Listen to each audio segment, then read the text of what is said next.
Bonjour à tous. Ce soir, j'ai la grande joie d'accueillir mon ami Simtok. Mon ami, mon frère, beaucoup de choses. Et j'ai la grande joie de travailler aussi avec Simtok, puisque dans mes accompagnements, euh, il propose ses tableaux.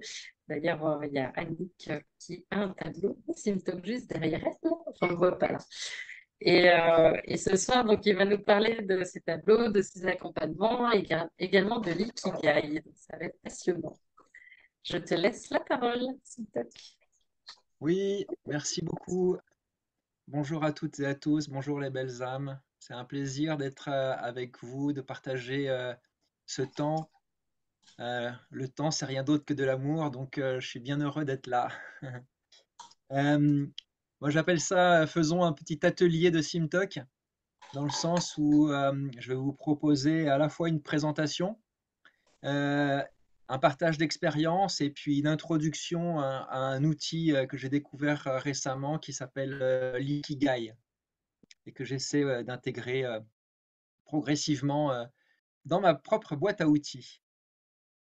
Merci Séverine de cette proposition de webinaire et de l'occasion de partager un moment et partager, on va dire, un aspect artistique, un aspect d'accompagnement artistique qui, certains peuvent appeler ça de l'art-thérapie, mais c'est pas tout à fait ça, mais en tout cas un accompagnement artistique qui est, je pense, assez original et spécifique.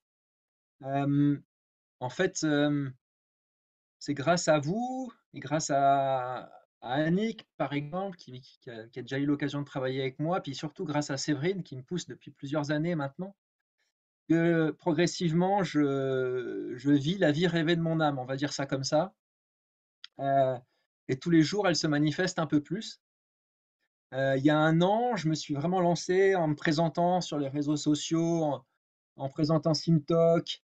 J'ai partagé, la voie que je souhaitais emprunter et je voulais que mon rêve de peinture en fait puisse, contribuer à mon propre bonheur, à ma propre joie, à améliorer ma vie et puis, par la même occasion, peut-être contribuer, apporter ma pierre par ce biais-là au monde. Hem, donc je me suis mis sur les réseaux sociaux, puis j'ai commencé à faire un peu, à me f essayer de me faire connaître. J'ai proposé un webinaire à un moment donné qui décrit un petit peu mon processus créatif, au travers, de l'explication d'un de mes tableaux et puis, j'ai fait un autre webinaire sur, activer en conscience, sa Merkaba qui est pour moi, un outil, très important de d'alignement, d'activation des potentiels, de soins et cetera et que j'utilise aussi pour, lorsque je peins, pour créer, pour me protéger aussi au quotidien. Enfin bon, bref, ça a multiples utilisations. Si certains ou certaines sont intéressés, on pourrait en remettre le lien vers ce webinaire. C'est très court, c'est 20 minutes, un côté pratique et un côté théorique. Donc voilà, c'est très concret. Il y a 2 mois, j'ai fait un nouveau pas. Donc j'ai quitté mon travail salarié. Je me suis dit, OK, maintenant, tu peux plus reculer, tu y vas. Euh, j'ai fait une petite retraite de 10 jours avant pour me mettre en condition, une retraite de méditation. Et puis ça y est, je me suis lancé, j'ai proposé mes services, des tarifs, et tout ça en fait, cette dernière petite partie là qui est assez récente, je la dois à l'ikigai. Donc ce que je vais vous présenter, dont je vais vous présenter une introduction là tout à l'heure. Ça m'a aidé en fait à faire le tri, le focus, aller vers mon centre et aller vers quelle est mon offre en fait, et la mettre concrètement dans la matière, ne pas rester sur quelque chose de très généraliste, mais faire l'entonnoir vers quelle est ma spécificité et qu'est-ce que je peux proposer. Mais on va y revenir. En fait, pour moi, c'était juste l'heure de prendre soin de mon âme, de prendre soin, d'être à l'écoute en fait de ce qui m'habite et que j'avais mis de côté pendant 50 ans, peut-être pas autant, mais que j'avais quand même mis de côté. Et là, je me suis dit: «Ben voilà, maintenant, il faut laisser émerger ce qui doit émerger». Donc je m'en remets un peu à la vie. Bon, il y a beaucoup d'incertitudes encore, mais en fait, je sens que ça se concrétise tous les jours un peu plus. Hem, donc aujourd'hui, ce que je vais vous proposer, c'est une rapide présentation de ce que je fais. Mais je pense que si vous êtes avec Séverine, si vous travaillez avec Séverine ou si vous êtes ici à ce webinaire, c'est que vous savez qu'on est des êtres de lumière, qui vivons une expérience dans la matière et pas l'inverse, et que, on a des destinées qui sont spirituelles, c'est pas des destinées matérielles. Hem, on est multidimension et c'est un petit peu ça que moi j'essaye de faire passer dans les toiles ou les peintures, que j'essaie de mettre dans la matière avec vous. C'est mettre en avant cette transcendance, cette reliance, pour montrer le côté multidimensionnel. Donc pour ça, moi, j'utilise beaucoup d'outils, symboliques, l'alchimie, le tarot, les religions, les maîtres spirituels, les civilisations anciennes, les nombres, enfin bref.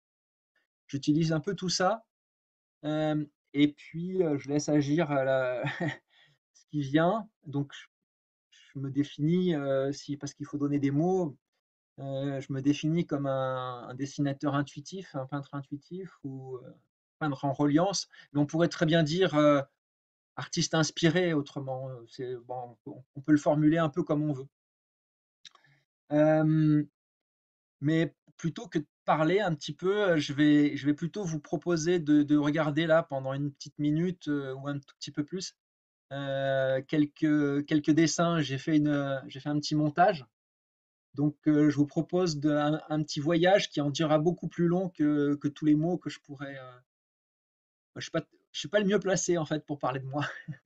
Donc voilà, je vais vous proposer mes toiles. Je vais vous partager mon écran.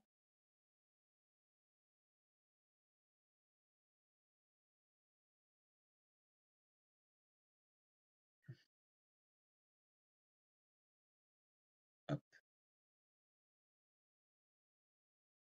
voilà.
Et voilà.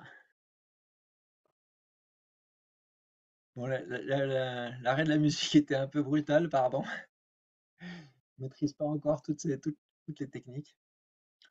Donc voilà, je pensais que c'était bien de faire ce petit diaporama pour vous permettre, si vous le connaissiez pas, de permettre d'avoir accès aux univers que je propose.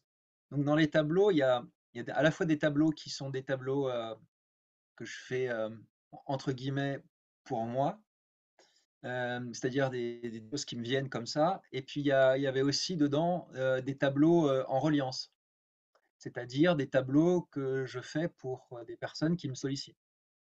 Euh, En fait, j'ai plusieurs cordes à mon arc. Euh, je vais vous repartager si j'y arrive. Hop,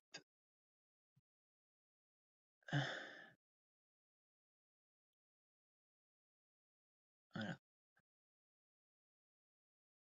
tac. Ah zut.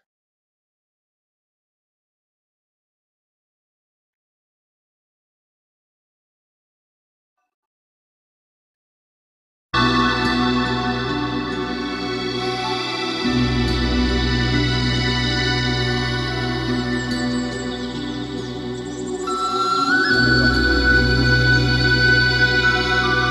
Je sais pas pourquoi il arrête pas la musique. Bon, il arrête pas la musique, je sais pas pourquoi. Bon, je vais vous les présenter comme ça. En fait, ouais, je propose quatre, on va dire, accompagnements possibles. Le tableau que j'appelle en reliance, c'est-à-dire qu'en fait, je suis sollicité par quelqu'un qui me dit: «Voilà, je suis en train de vivre une étape dans ma vie, une transformation intérieure. J'avance sur un chemin spirituel où, il y a quelque chose qui me bloque et j'ai besoin d'avoir une autre vision des choses», tout ça. Donc voilà, il me sollicite, la personne me sollicite et je propose en fait, une vision de des informations que je peux recevoir, hem, des, des symboles ou des couleurs, des formes. Alors je suis toujours dans des couleurs très, très joyeuses, très vives, vous trouverez pas rarement du noir, par exemple. C'est pas parce que j'aime pas le noir, c'est juste qu'en fait, j'adore les couleurs. Et puis, l'idée, c'est de transmettre, cette joie qui est à travers les couleurs, cette lumière qui est à travers les couleurs.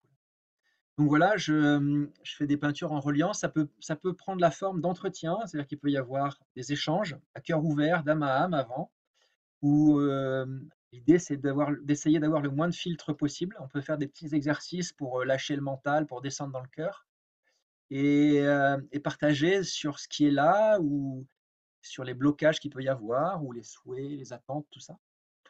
Et puis, en fonction de l'échange, de ce qui se passe, voilà, je reçois des informations, je reçois peut-être des images des fois. Des fois, je reçois des tableaux entiers tout de suite et j'essaie de les mettre dans la matière. L'idéal, c'est d'avoir 3 temps d'échange, hein, avant, pendant le tableau, pour vous permettre de voir un petit peu comment évolue, quels symboles sont proposés, comment ça prend forme vraiment. Et pour vous permettre aussi de faire une avancée intérieure en parallèle de la peinture que je fais. Et puis ensuite un tableau, enfin un échange pardon, qui arrive, à la fin, au moment où le tableau est terminé, pour décrypter les symboles, pour, décrypter les messages ou en tout cas vous donner ma perception des choses, qui est juste ma perception, dans le tableau, il peut y avoir plein de sens différents et chacun peut apporter le sien, tout est tout est OK. Donc voilà, ça c'est vraiment ce qui en fait, ce qui s'est présenté à moi, pas moi qui ai cherché à faire ça, c'est les gens sont venus à moi pour ça, donc voilà, ça c'est vraiment, j'allais dire, c'est le la base pour moi. Ensuite, je peux vous proposer une de réaliser votre commande, c'est-à-dire quelque chose vous intéresse parce que vous aimez ma sensibilité ou mon univers ou ça vous parle et vous me dites: «Voilà, je veux ci, ça, sur tel support, sur une porte, sur un casque, sur un verre, sur je ne sais quoi». Mais là, je peux tout est réalisable. On peut faire discuter ensemble et puis réaliser votre souhait de dessin ou de tableau. ou sur n'importe quel support. Je peux faire aussi des illustrations, quand l'histoire me parle ou le projet me parle. J'ai déjà illustré, des textes et en ce moment, je suis sur un projet d'illustration d'une sorte d'oracle. Donc voilà, il y a ça qui est possible et là, c'est «je fais pour vous». Ça, c'est on va dire, c'est le premier volet. Deuxième volet, c'est «on fait ensemble» et là, ça peut être une co-création, c'est-à-dire: «OK, vous voulez qu'on fasse un tableau, à 2 mains? Et ben, parfait, très bien, on peut travailler sur ça. Hem, on peut imaginer plein de choses, hein, sur une co-création. Hem, j'ai fait des tableaux avec des enfants, par exemple, avec ma filleule notamment, qui me demande régulièrement de faire des tableaux avec elle. Voilà, ça fonctionne très bien, il y a une place pour chacun, les univers s'emboîtent, se télescopent, c'est vraiment intéressant ce qui en ressort. Et ce que j'ai pu faire avec certaines personnes, c'est, des tableaux à 2 mains et à 2 âmes, en fait, permettent d'avoir aussi comment dire?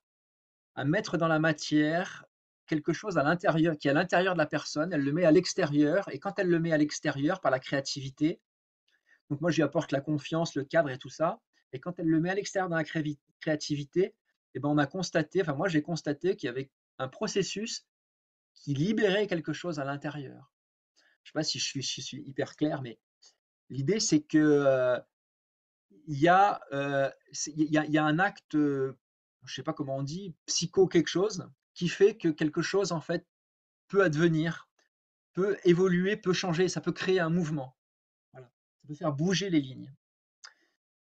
Et alors, bon voilà, ça c'était la 3e possibilité. Il y a une quatrième possibilité, c'est vous qui créez et en fait, moi j'apporte juste, le cadre. Je ne m'implique pas dans le processus créatif lui-même, c'est-à-dire je ne mets pas dans la matière, c'est vous qui mettez dans la matière. On peut dire entre guillemets, c'est une sorte d'art-thérapie, hein, c'est-à-dire, donner le cadre et la confiance pour dire: «OK, bah, en fait, je suis capable de créer, c'est pas un souci». Hem et en fait, par ce processus-là, c'est ça permet de faire une transition. Hem, Par rapport à ce que vous vivez actuellement, par rapport à un blocage intérieur, une étape de vie, ou tout simplement l'envie de dire: «OK, j'y vais, je me lance». En fait, arrêtons d'écouter «Je ne sais pas dessiner», arrêtons d'écouter le petit saboteur à l'intérieur là qui nous dit, «Ouais, non, mais tu sais pas faire, oh, mais tu trop nul, puis c'est pas beau». L'idée, c'est que cette création-là, elle soit pas un objet qui soit destiné à être montré à l'extérieur, mais c'est un objet qui est destiné à vous redonner votre place de créateur, en fait. C'est véritablement quelque chose qui est là pour, bah, c'est ce que je disais, c'était pour, marquer relancer un mouvement, en fait, de quelque chose qui est bloqué. Parce qu'en fait, la créativité, l'élan de créativité, c'est rien de moins que l'élan de vie, en fait. Voilà. Donc voilà, je propose, ces 4 grands, on va dire 4 grandes formules, 4 grands sujets. Bon, il y a 2 mois, j'en avais 3. Demain, je ne sais pas de quoi ça va être fait, des rencontres ou quoi, donc je suis, à l'écoute de toutes les rencontres créatives, voilà, qui peuvent être, se présenter, voilà. Je cherche pas une voie, mais si la voie me trouve, ben, j'essaierai d'être dispo pour l'emprunter et peut-être avec vous. Hem, donc voilà un petit peu pour me présenter rapidement.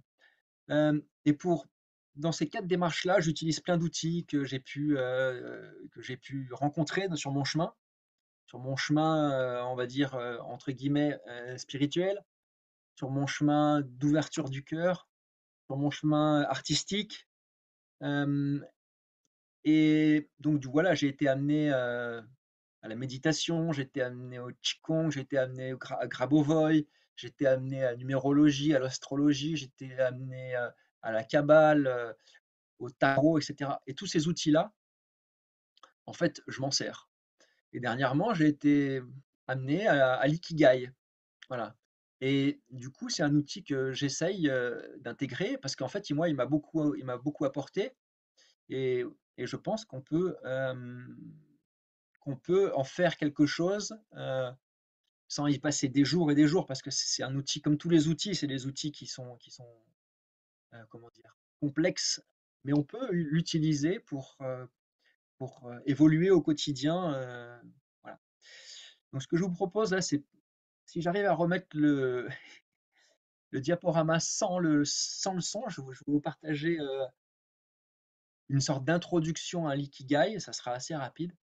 Le temps que j'essaye de désamorcer le son, peut-être qu'il y a des questions ou peut-être que euh, quelqu'un veut intervenir. Sandrine, peut-être Séverine, peut-être que tu veux dire quelque chose, je ne sais pas. Donc j'essaye juste de désamorcer le son pendant Vas-y, un instant. regarde comment tu peux faire. Bah, Ouais. déjà, merci Simtok. Et euh, je crois que je pourrais ouvrir un musée Simtok. Donc, mais ce qui est incroyable, c'est que chaque tableau que Simtok m'a dessiné, ça représentait vraiment exactement là où j'en étais. Et si je regarde ce qu'il a fait il y a 2 ans, c'est plus moi en fait. Mais par contre, quand je le reçois, c'est vraiment, ça résonne vraiment très très fort au moment où je le reçois. Et ce que tu as oublié de dire aussi, Simtox, c'est que quand on regarde tes tableaux, en fait, on va vraiment être connecté à notre âme. Donc, dans les moments un petit peu de doute ou de tristesse, des moments où on est un petit peu en down, c'est rien que de regarder le tableau, en fait, ça va nous reconnecter à nous-mêmes finalement, hein, parce qu'on n'a que ça à faire. Et c'est vraiment des tableaux ressources. Voilà. Est-ce que tu as terminé du coup? Oui, T'as je peux réussi? participer. Merci de dire ça. En fait, je reçois des témoignages qui sont vraiment très, très différents suivant les personnes. Et effectivement, il y en a certaines personnes comme toi, Séverine, me disent ça. D'autres me disent, ah, mais en fait, pour moi, c'est un rappel. Quand je regarde le tableau, ça me rappelle le travail que j'ai fait et du coup, je me dis pas que en fait, j'avance pas. En fait, si, ben, j'avance et ce tableau est un rappel. J'ai d'autres personnes qui me disent: «Ouh là là, c'est une source d'énergie, incroyable». Il y en a d'autres qui me disent, je l'utilise, quand j'ai une question, je passe la question devant le tableau et j'obtiens des réponses. Moi, je suis le premier étonné, je ne comprends pas ça, hein, je comprends pas. Bon, voilà. Mais je reçois ces témoignages-là et ben, du coup, on me sollicite. Donc, j'ai remarqué que quand on me sollicitait, ben, voilà, je pouvais apporter quelque chose. Et voilà. Donc, merci du retour, Séverine. Alors, je vais essayer de partager maintenant, ça devrait fonctionner. Hop.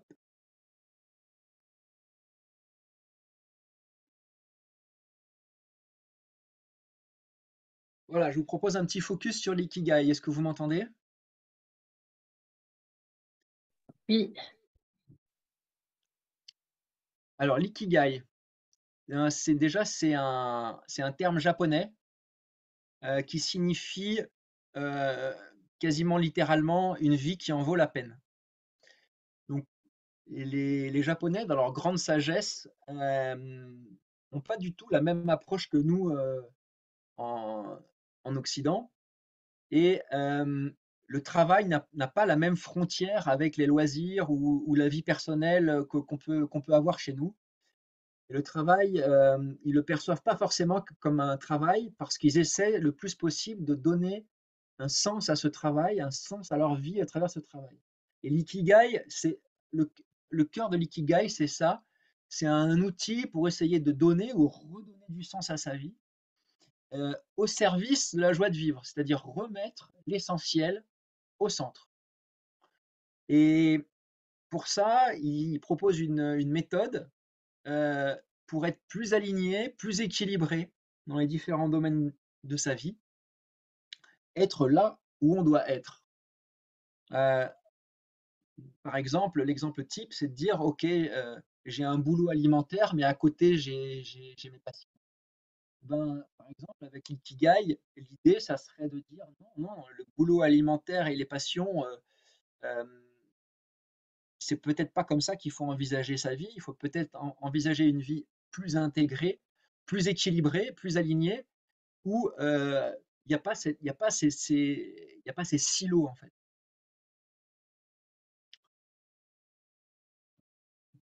Donc l'ikigai, comment ça se représente? Ça se représente par une rosace, des cercles en fait qui sont qui s'interpénètrent. Et ces quatre grandes sphères qui s'interpénètrent, qui répondent à quatre grandes questions. Qu'est-ce que j'aime? Qu'est-ce que le monde a besoin? Pourquoi je peux être payé? Et quels sont mes talents, mes compétences, en quoi je suis doué? Donc si on répond à ces quatre grandes questions et qu'on les relie entre elles, qu'on trouve un équilibre entre elles, on trouve le centre de l'ikigai. Et c'est ce centre, à l'intersection de ces quatre éléments, qui donne du sens, un sens nouveau, une joie nouvelle, par la proposition qui émane de l'interaction, de l'intersection de ces quatre grandes sphères. Mais en réalité, il y a, ça c'est vraiment la vision simplifiée de l'ikigai. En réalité, il y a plein d'autres sous-questions qui sont encore à l'intersection, mais pas au centre, mais à l'intersection de deux ou trois sphères. Par exemple, pour déterminer la passion, c'est à l'intersection de thème, pour déterminer la vocation. On t'entend presque plus, une toque là. Ouais. Vas-y, ça y est, on t'entend à nouveau. Ah, en fait, c'est quand je suis pas pile en face du micro, j'ai déjà constaté ça. Euh, donc là, la vocation, c'est à l'intersection de ce dont le monde a besoin et en quoi je peux être payé. Donc voilà, ça donne, c'est un outil qui est au service de la définition de ce que nous sommes, ce que nous aimons, ce qu'on peut apporter, ce en quoi on est doué et ce en quoi on peut être payé. Il y a aussi des petites zones là que j'ai gribouillées avec des étoiles. C'est ce qu'on appelle l'ikigai shadow, l'ikigai de l'ombre. C'est en fait des zones de manque de sens, manque d'argent, euh, manque de se sentir à sa place, manque de flamme, manque- voilà. Et en fait, ça permet aussi, en pointant ces zones d'ombre, euh, par, en creux, en fait, ça permet d'apporter de la lumière, mais en creux, à partir de nos frustrations ou de nos manques. Ça nous permet aussi de trouver des voies, de trouver des éléments pour définir notre ikigai.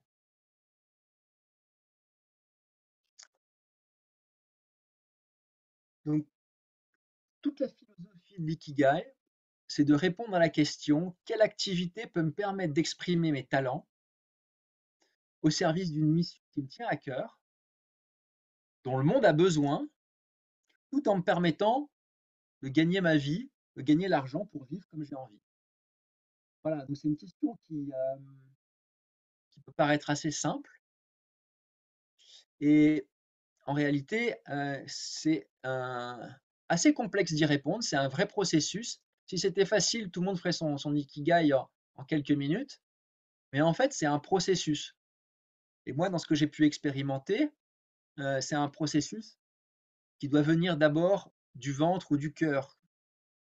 C'est pas un processus qui vient du mental. On se met pas à sa table et on dit: OK, je vais répondre à la question qu'est-ce que j'aime. En fait, c'est un peu plus complexe que ça. C'est laisser parler quelque chose en soi qui n'est pas le mental, qui n'interfère. Le mental, souvent, croit avoir les réponses et en réalité, il n'est pas du tout à l'écoute du corps. Il n'est pas du tout à l'écoute de notre GPS et de ce qu'on est vraiment au fond. Et du coup, il vient plutôt perturber la donne. Donc c'est un processus aussi qui nécessite du temps, comme je vous le disais, on ne le fait pas en une après-midi. Et c'est donc lié à un travail sur soi, forcément. Quand je dis travail sur soi, je veux dire une quête intérieure, en fait, hein, je veux dire au niveau qui je suis, qu'est-ce que je fais là, tatati tatala, mon passé, comment je l'ai intégré ou pas, mes failles, comment elles sont devenues, des sources de lumière, mes faiblesses, comment elles sont devenues des forces, et cetera. C'est ça que je veux dire par travail sur soi. Et surtout, l'ikigai, il est en perpétuelle évolution. C'est-à-dire que si vous faites votre ikigai à un temps T, et ben 6 mois plus tard, il se peut qu'il ait complètement changé parce que votre vie a pris un autre tournant et donc ce qui était vrai à un moment n'est pas forcément vrai à un autre. Une chose est sûre, c'est que l'ikigai est absolument pas scientifique et c'est surtout pas une solution miracle, mais c'est vraiment, heu, un art, un art pour essayer d'être plus joyeux et donner du sens. Voilà.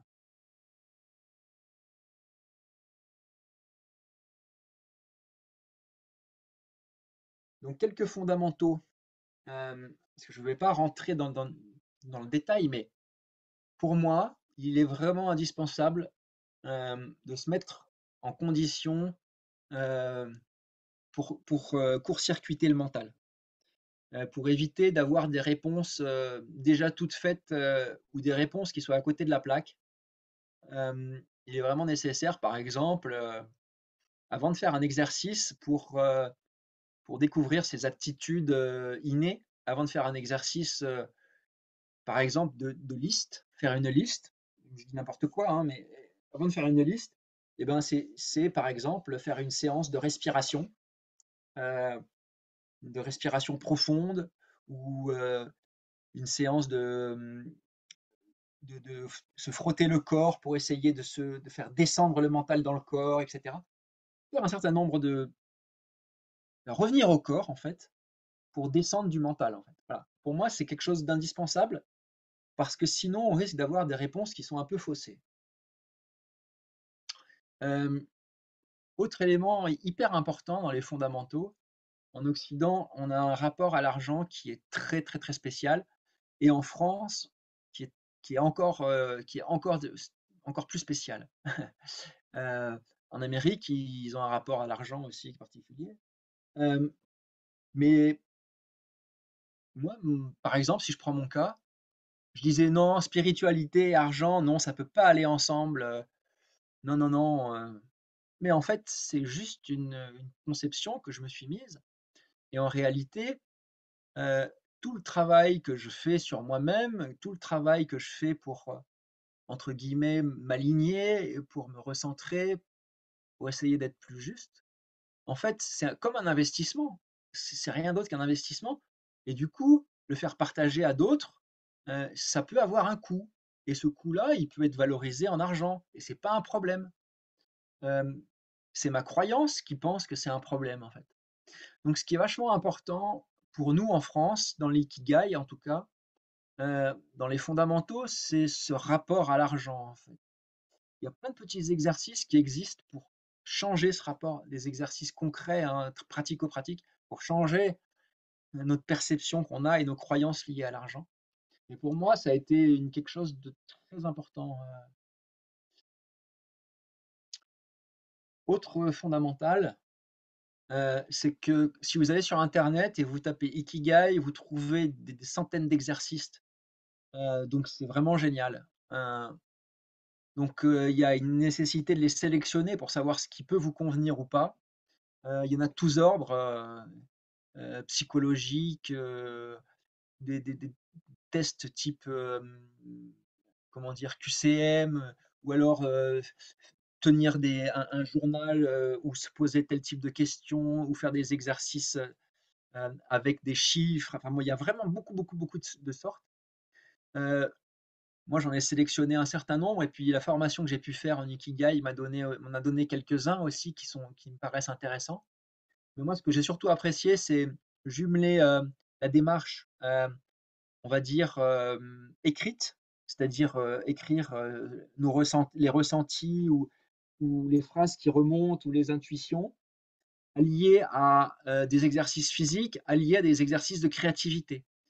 À nombreux moments, on m'a demandé de dessiner, un ressenti ou de mettre en Lego, laisser mes mains faire des constructions, ou en pâte à modeler, ou mettre en mouvement quelque chose, un ressenti pour l'exprimer. Donc voilà, c'est pas qu'une démarche, on va dire intellectuelle ou écrite, c'est une démarche qui implique le corps, qui implique la créativité, qui implique, en fait, l'être en entier, pas que la tête. Et ce qui est très intéressant, c'est de tenir un cahier de bord, un journal, pour noter les avancées, déjà pour avoir la précision de les phrases qui nous viennent ou les éléments qui nous viennent. Parce qu'en fait, avec le temps, sinon ça s'estompe. Et puis aussi pour voir comment on avance. Comme je disais tout à l'heure, on a souvent l'impression que ah mais ça avance pas. De toute façon, je fais que soulever la vase de l'étang et puis en fait, elle se redépose et puis en fait, j'avance pas, je tourne en rond. Et en fait, non. Quand vous prenez vos cahiers, quand vous voyez par où vous êtes passé, vous voyez que vous tournez pas en rond. En fait, c'est une spirale. Vous montez. En fait, ça progresse, ça avance. Donc pour moi, ça me paraît un point hyper important.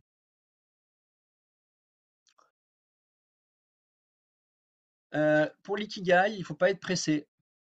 Heu, le temps, c'est un ami qui permet la maturation et en même temps, il faut pas prendre des années non plus, hein.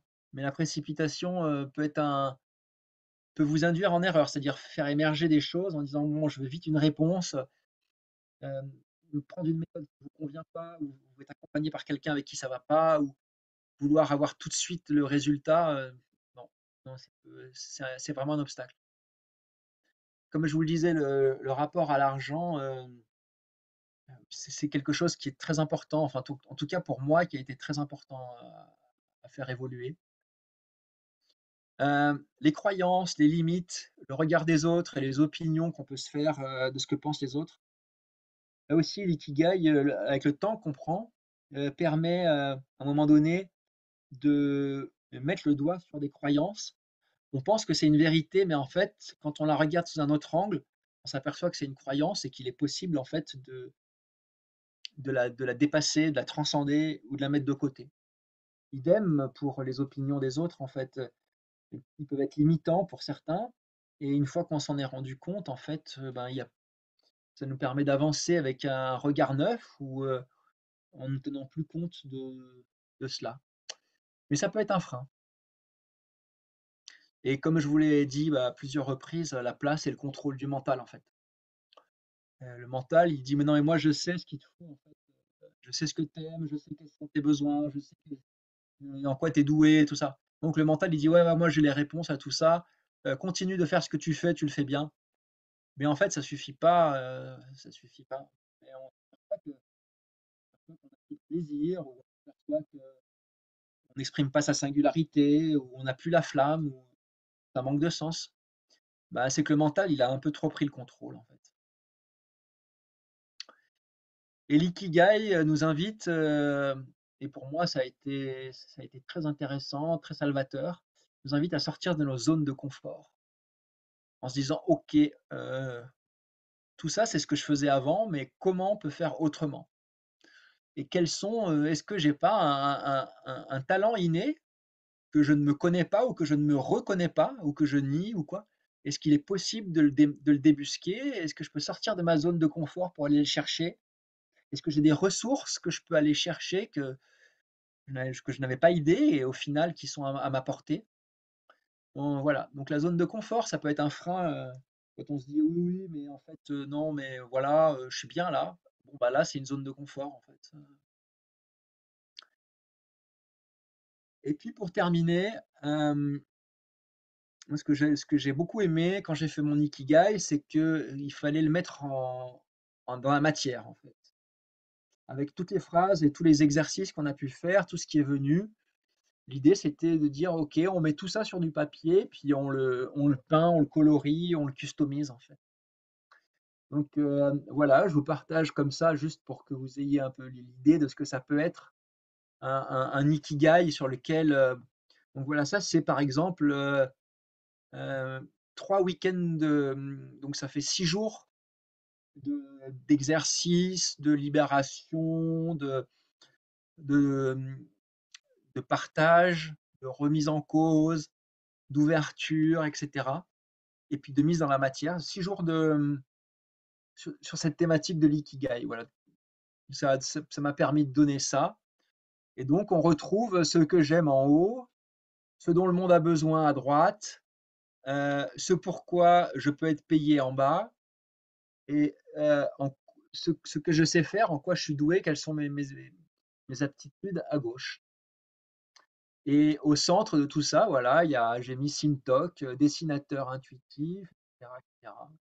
Et quelle est ma mission, quelle est ma passion, que peut être ma profession, qu'est-ce que c'est que ma vocation, etc.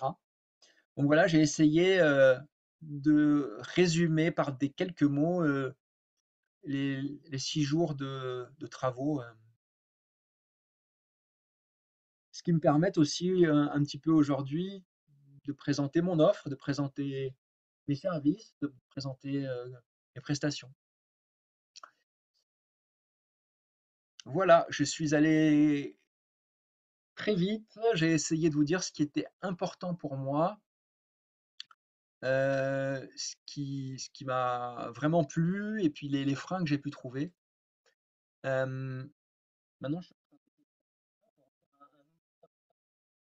pour aider les différentes personnes avec qui je suis amené à travailler à travers une peinture, etc. Il y a là vraiment quelque chose de très opérationnel qui permet de mettre une lumière vraiment importante pour orienter un changement de cap, pour orienter une transformation, faire une transition. Voilà, j'espère que ça a été clair, mais sinon vous pouvez bien sûr me poser toutes les questions que vous voulez, hein. Si je peux y répondre, ça sera avec plaisir. Ah, Merci, merci, merci, Simtok. je vois d'autres têtes connues. Je vais arrêter l'enregistrement et puis on va passer aux questions, comme ça je pourrais mettre les vidéos. Merci infiniment en tout cas. Et oui, avant de couper l'enregistrement, dans les commentaires, vous pouvez prendre un rendez-vous avec Simtok d'un quart d'heure où il vous expliquera plus en profondeur et où vous pourrez exprimer votre projet. J'ai bien résumé? Oui, oui, le quart d'heure, c'est juste pour faire avoir une phrase choc, mais on prend le temps qu'il faut. Oui, évidemment. Je vous mettrai aussi le site, etc. Et merci, Séverine. Merci de votre écoute.